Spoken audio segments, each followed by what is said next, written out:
ఏ ఊర్లో పుట్టారు, మీ మండలం ఎక్కడండి అయ్యా, మీ జిల్లా ఎక్కడండి అయ్యా, కొంచెం తెలియజేయాలండి అయ్యా. హైదరాబాద్ నుంచి పిఠాపురం అంతా వచ్చేయడానికి కారణం ఏంటంటే ఎమ్మెల్యే పదవి కోసం. హైదరాబాద్ పొడి చేయొచ్చు కదా, పెద్ద మెజార్టీతో మీకు మీ ఎమ్మెల్యే అంతా గెలిచారు కదా, మీ పెట్టిన అభ్యర్థులతో పెద్ద మెజార్టీతో గెలిచారు కదా, అక్కడ ఎందుకు పొడి చేయలేదు? పిఠాపురం నుంచి పార్టీ వచ్చి చెప్తారు లోకువా, మా జిల్లా వాళ్ళు అంటే లోకువా?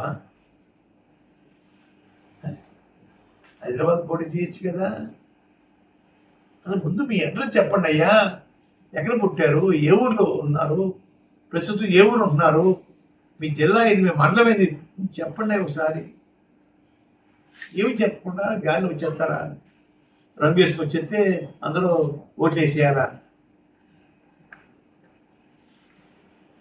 పవన్ గారు మిమ్మల్ని ఓడించి పంపడం ఖాయం. ఓడించి పంపకపోతే నా పేరు పద్మనాభం కాదు, పద్మనాభరెడ్డిగా మార్చుకుంటాను. మిమ్మల్ని ఓడించి పంపకపోతే పద్మనాభం కాదు, నా పేరు పద్మనాభరెడ్డిగా మార్చుకుంటాను. ఎరువులువా మేము మీకు ఓటేసేయడానికి? మీకు సేవకులమా, మీ బానిసలమా మేము ఓటేసేయడానికి? మీ అందరూ అమ్ముడు అయిపోయి జాత మీకున్న జబ్బుని మాకు కట్టుకడతారా? మా ప్రజలకి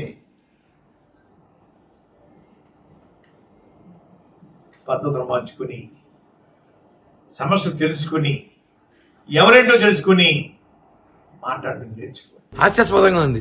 పెట్టుకోవడం ఏంది? ఆల్రెడీ మీరు అదే కదా. మాకు తెలియదు ఏంటి, అందరికీ తెలుసు రాష్ట్రంలో మీరేందో అనేసి.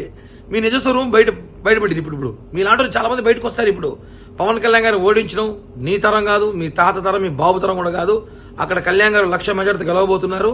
ముందు మీరు, మీ నాయకుడు, మీ పార్టీ ఎలా కావాలో దానికి ఎత్తులు పైఎత్తులు వేసుకుని, అంతేగాని మమ్మల్ని ఓడించడం మీ తరం కాదు. ఊరికే ప్రెస్ మీట్లకు వచ్చి అవాకులు చవాకులు పెళ్ళామంటే ముందు ఈ ముసిల్ తాతకి చాలా సినిమా చూపించాల్సి వస్తుంది.